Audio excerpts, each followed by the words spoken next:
Here's what's in your box. 2 balls of yarn or skeins, a pair of scissors, 2 pom-pom makers, 6 wooden beads, 6 jingle bells, and 1 yarn needle. Okay, to get started, you are going to take the smaller of the 2 pom-pom makers and 1 skein of yarn and your scissors. All right. First, you're going to just take off the paper off of your yarn, and you're going to find the end, and you're going to open up your pom-pom maker. Your pom-pom maker opens like so. 1, 2, and 3. You want to start with your pom-pom maker with one side open, which includes 2 of these guys. I call these legs and I call these feet. So you want to have 2 of your legs open on the same side. You're going to take your end of your yarn and just hold it against the feet because you're going to be wrapping and you just need to hold it in place while you get started. So you're just going to take that piece of yarn, hold it down against the feet, and just start wrapping your yarn right around the legs. And you want to do this evenly.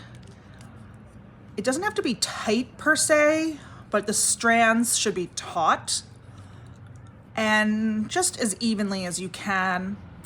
Now that I've gone all the way across, I'm going to go back the way I came. So I'm going to go right to left. If you're left-handed, this is going to look a little different because you're going to hold the pom-pom maker with your right hand and wrap with your left. I am right-handed, as you can see. So we're just going to keep on wrapping just like that, just from left to right and then right to left. If you get that little piece stuck in there, don't worry about it. Once you get going, you can just let go of that piece because you don't need to hold it down anymore. And I'm just going to keep wrapping back and forth until this side is full of yarn. And the more yarn you put on here, the fluffier pom-pom you will get. And we do like a nice fluffy pom-pom. So we are going to make very fluffy pom-poms by putting a lot of yarn onto our pom-pom maker. So again, just keep wrapping, keep wrapping, keep wrapping. And honestly, you can't really have too much yarn, but you can have too little. And we want to make sure that we have enough. So I'll show you what it looks like when we're full. It doesn't take that long. The kids complain all the time that it takes a long time, but it takes like a minute.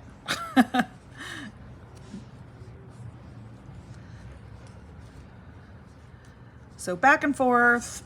And as you can see, I am wrapping the yarn just around the legs. I want to avoid wrapping it around the feet, and I just want it to be in the center area of the pom-pom maker.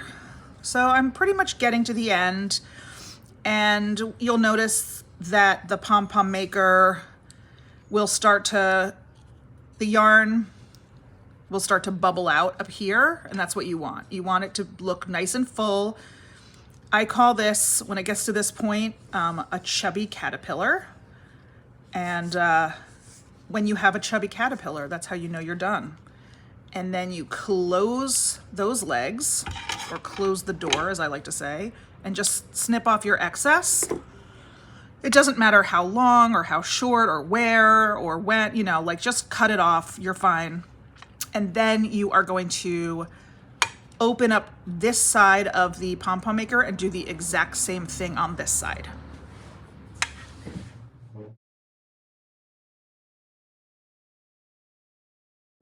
So now what you have is your pom-pom maker all filled with the yarns, and now we are going to cut our pom-pom, but first you want to take your yarn and cut a piece that is approximately 12 inches long. You don't have to get too sort of like detailed about how long it is, but just about 12 inches long is good. Now we're gonna cut our pom-pom and we're going to use this string to tie it. So what you wanna do is you wanna cut the centers right down the center line on both sides of your pom-pom. And what I like to do is start with the first few layers on top. That makes it easier than trying to sort of dig your scissors underneath and cut all the yarns at the same time. You'll end up with a sore hand and it'll just be an annoying thing. So just start with the top layers, and once you get those cut, then you will be able to cut the ones underneath much more easily. So you're just cutting a few at a time instead of trying to cut through all of them at once. So you just want to cut them until the center line is exposed. And we want to make sure that it is totally exposed. We can't have any of the yarns stretching across because that will affect our ability to tie a knot in the center. So we have to just make sure all of those fibers that are stretching across are cut really well, and it doesn't take too long. Again, my students get really impatient with this. So you can see that all of the yarns are cut, and I'm going to flip it over and do the same thing on the other side. You might feel a little bit of pressure, like the doors wanting to open. Try and hold the pom-pom maker together while you're cutting, because if the doors flip open and these fibers come out, you won't be able to get them back into the pom-pom maker. You'll have to start over, which is frustrating. So just try to hold it together with one hand while you're cutting with the other. If it opens a little bit, that's fine, but if the fibers start falling out, then you might be in trouble. It sounds more challenging than it actually is. Just takes a little practice. So we are clipping our fibers, making sure that our center line is completely exposed. Ta-da, we're almost there.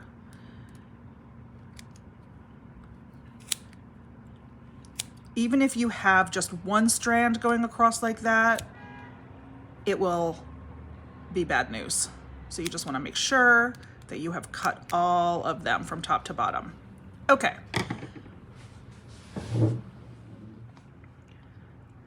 So now what we're going to do is tie our center knot. We're going to take that yarn that we cut before and we're going to lay it right on top of the center line on one side. Pull it into the center, and I'm holding this part on top. So it's pulled through and I have my two ends here. I'm gonna tie a knot called a surgeon's knot. It's a very handy knot to know.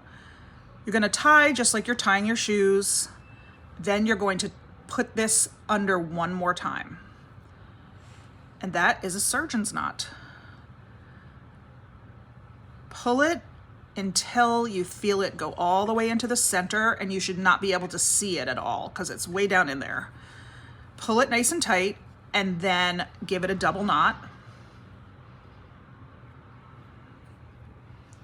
And just for insurance purposes, let's go back to the top with our two strands and tie another set of center knots on the other side.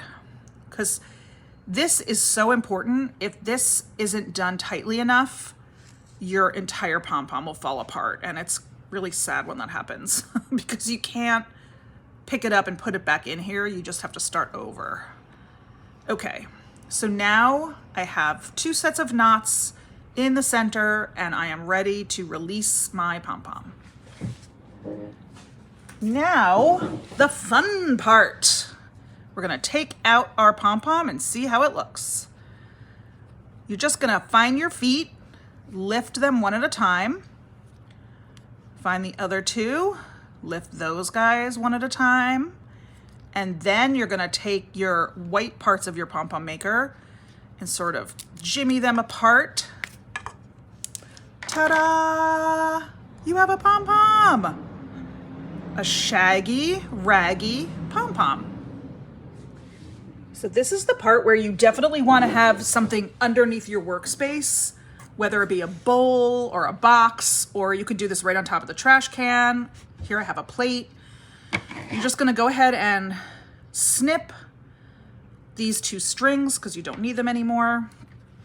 And you can kind of fluff your pom-pom around in your hand, see how it looks, and we're going to give it a haircut.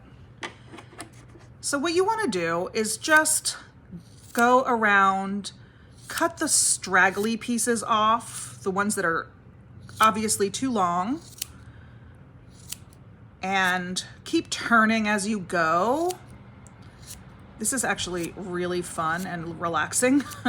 I could sit here all day just trimming a pom-pom. I often do spend way too much time trimming. Turn it in your hand, fluff it out. As you do this, the fibers will open up and it just will get more fluffy. I can see some alfalfa sprouting up over here. Just gonna keep trimming, and you know, it's really kind of like, what person are you? Do you want your pom-pom to be really uniform and very, very round? If so, you can just keep trimming and keep trimming until you have it look exactly how you want it. Or if you want it to be sort of a little fluffier or a little, I guess, not as tailored, should we say, then you can just leave it the way it is. I am a little bit obsessive about this, so I usually go and keep trimming until it's really round.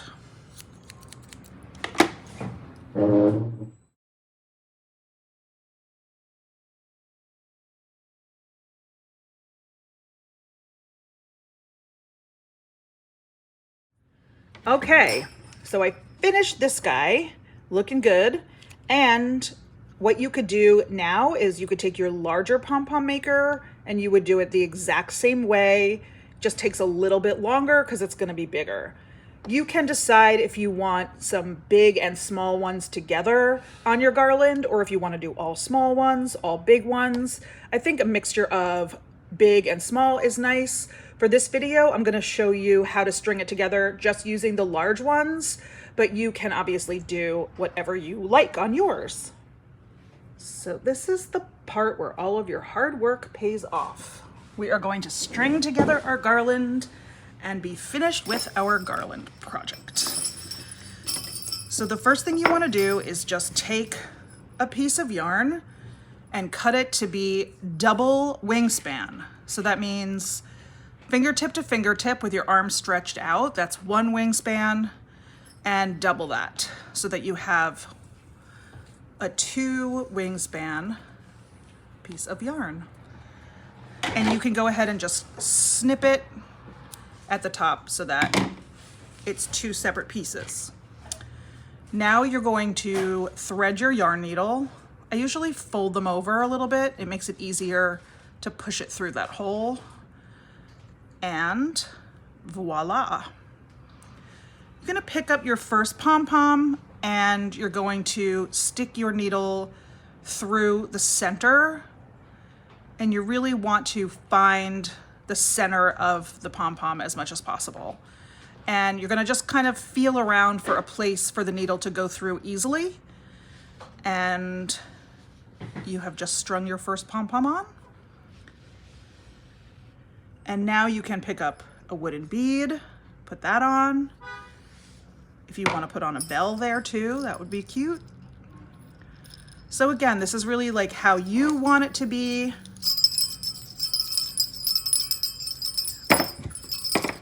Now I'm gonna do another pom-pom. Sometimes you just have to poke it a few times to get a good spot for it to go through. And you just don't, and you want it to just be in the center as much as possible. Like so. It's really easy to thread. Now I'm gonna do a bell. And this needle goes through the top of the bell and right through those beads really easily.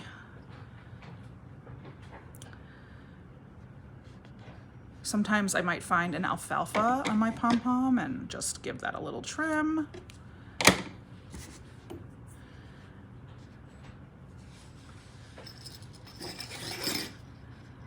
Gonna keep going with my bells and my wooden beads.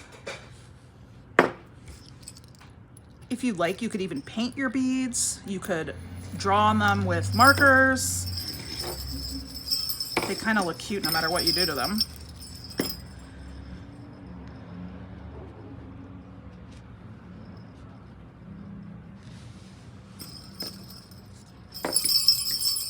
Doesn't that sound pretty?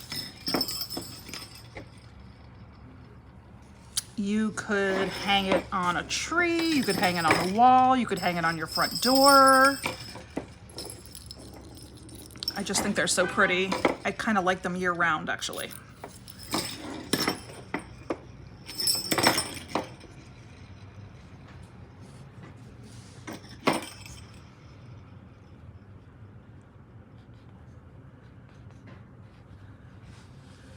String it right on.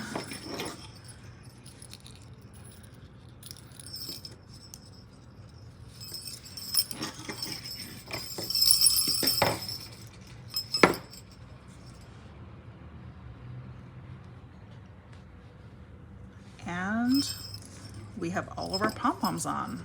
That was fun. And I'm going to show you what to do with the ends. Okay, so at the end, you're going to have your 2 strands. What I like to do is make a loop so that you can sort of hang it on a nail or a hook or a tack or whatever you're going to hang it on. So I just loop it over and then just make a knot or 2.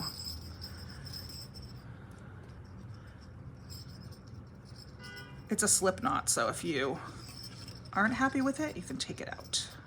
But I find that to be a really good way to finish it off. And I'm gonna do that on the other end as well.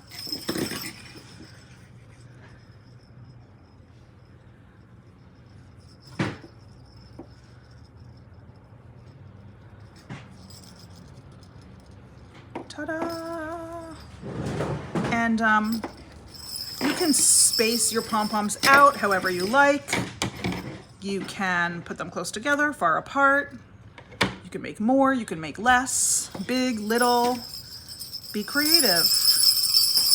Please show us what you make. We'd love to see it. Please share your creations with us. Tag us on social media at the Craft Salon and at BFPLNY for Brookfield Place. And please enjoy. Can't wait to see what you made.